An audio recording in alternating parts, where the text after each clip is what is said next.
안녕하세요. 동서문화로의 신용철입니다. 오늘은 전에 우리가 다루었던 3.1운동이나 또 대한민국 정부 수립에 관계시켜서 항상 그 중심에 있었던 우남 이승만 박사에 대해서 좀 살펴보겠습니다. 그분의 긴 생애나 업적으로 본다고 하면 짧은 시간에 몇 마디의 이야기로서 할 수 있는 것은 아닙니다. 혁명가로서, 대통령으로서, 정치가로서 그분의 일생을 얘기하지는 않고, 다만 1910년 그분으로 본다고 하면 35세가 될 때 조선 왕조가 무너지고 일제감정기에 들어갔고, 우남 이승만 박사 자신은 그 해에 미국에서 박사 학위를 받았습니다. 그래서 대체로 청년 이승만이라는 주제에 대해서 그때까지만 인간 이승만을 다뤄볼까 합니다. 내가 생각하는 우남 이승만은 그 시대를 앞서서 자기가 처한 그 시대와 불화하고 결국 고독한 영광과 그리고 욕됨의 시대를 살았던 선각자다. 그렇게 생각을 해봅니다. 정치가로서나 또는 혁명가로서 대통령으로서 오지 않고 단순히 인간 이승만으로 보겠습니다. 여기 독립정신이라는 그 잡지가 있는데 청년 때의 모습이니까 청년 때 썼던 글 중에 독립정신이 있으니까 상당히 상징적인 의미가 될 것으로 봅니다. 우선 정치와 혁명이나 이런 얘기를 떠나서 대한민국 역사상 특히 대통령 중에서 오늘날까지 가장 학력이 높은 학자, 지식인의 대통령이었다 하는 점은 아마 누구도 인정하지 않을 수 없을 겁니다. 미국의 명문대학에서 박사와 석사와 박사를 받았기 때문입니다.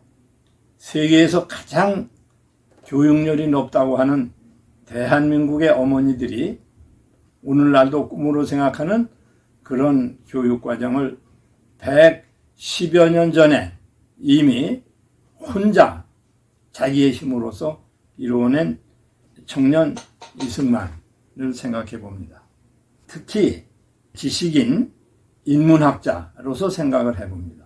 시를 쓰고 학문을 하고 고민을 하고 이런 점에서 우리가 요즘의 정치인에게서 쉽게 볼 수 없는 그런 인문학적 지식인이다 하는 생각을 해봅니다. 인문학적 지식인이라고 하는 것은 우리가 가장 대표적인 하나로 볼 수 있는 것에 글을 쓰는 사람, 시를 쓰는 사람, 철학적인 사고를 할 수 있는 사람인데 그분은 1904년 시를 쓴 것 중에는 옥중의 정다운 친구라는 제목의 시가 있습니다.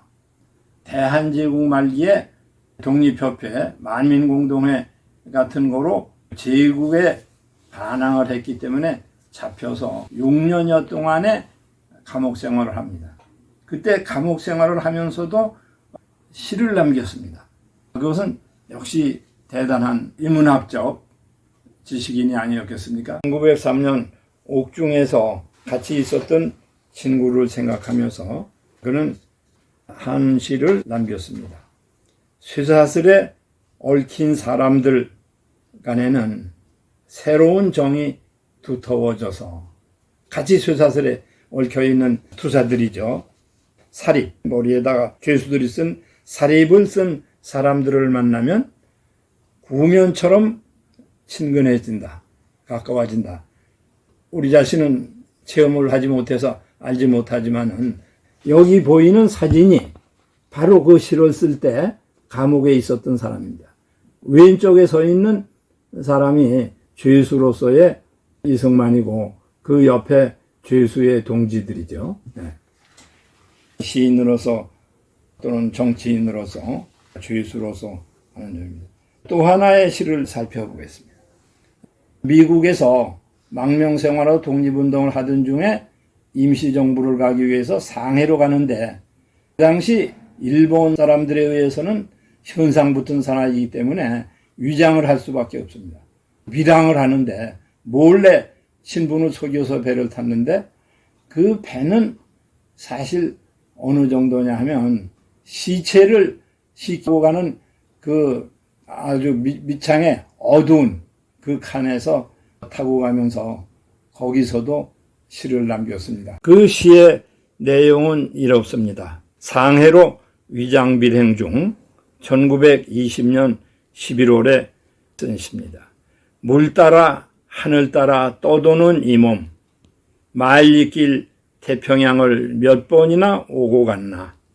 도처의 명승도 모두 보잘것 없지만 꿈속의 내 조국 서울의 남산뿐이네. 정말 고향을 생각하고 그 시기를 생각하는 시입니다. 그 시기에 여기 조그만 사진이 있습니다.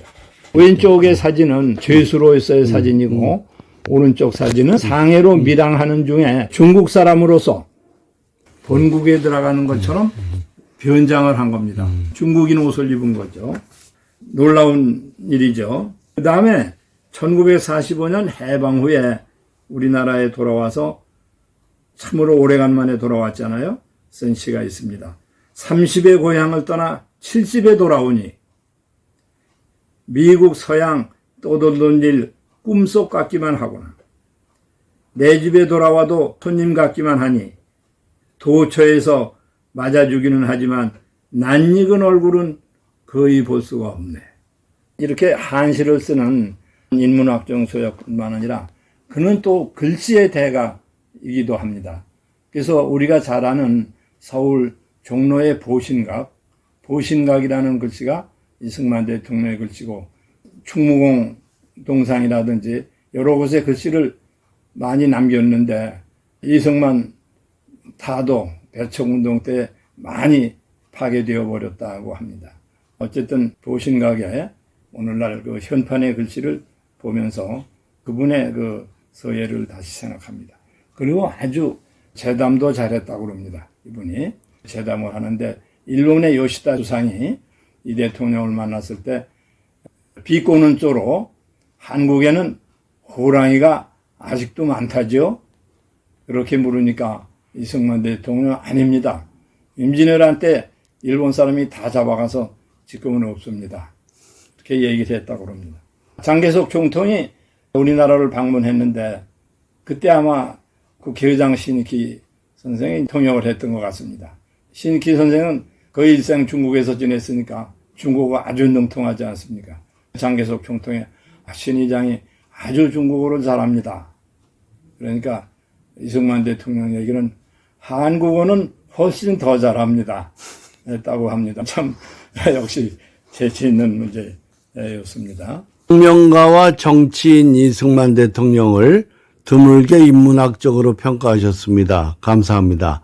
특별한 강조점이 있으신지요? 우리가 요즘에 선거철에 정치인들의 막말을 보면서 어떤 사람은 세계에서 가장 그 막말을 하는 아주 대표적인 국가로서 정평이 나 있다고 합니다. 국제적으로 여론조사에서. 그런 점으로 볼 때 이처럼 인문학적, 철학, 역사, 문학적인 소양을 갖고 좀 부드럽고 지혜롭게 얘기할 수 있는 사람들이 필요하고 중요하지 않나, 우리 시기를 보면서 그런 생각을 했습니다. 이승만은 대항제국 말기 독립협회 만국공동회 등으로서 개혁을 부르짖다가 결국 투옥이 돼서 6년여 동안 옥중 생활을 합니다. 종신형을 받았다가 나중에 특사를 받아서 나오기도 했는데, 이분이 추록하는 1904년 이 시기에는 러일 전쟁이 일어난 시기입니다. 러일 전쟁이 일어날 그때쯤 해서 이분은 그 안에서 독립정신에 책을 썼습니다.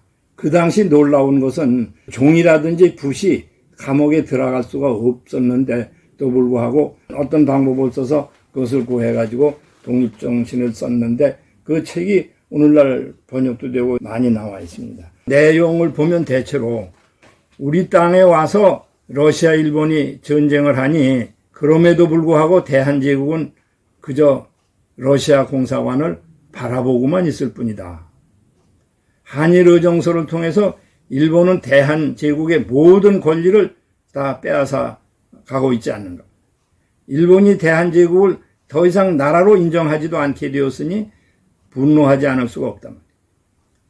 우리는 바다에 표류하는 배처럼 나라의 운명이 이렇게 위급한데 모든 국민들이 책임을 통과하고 힘을 쓰고 이 책을 읽어주기를 바란다. 그런 의미로서 그 책을 씁니다.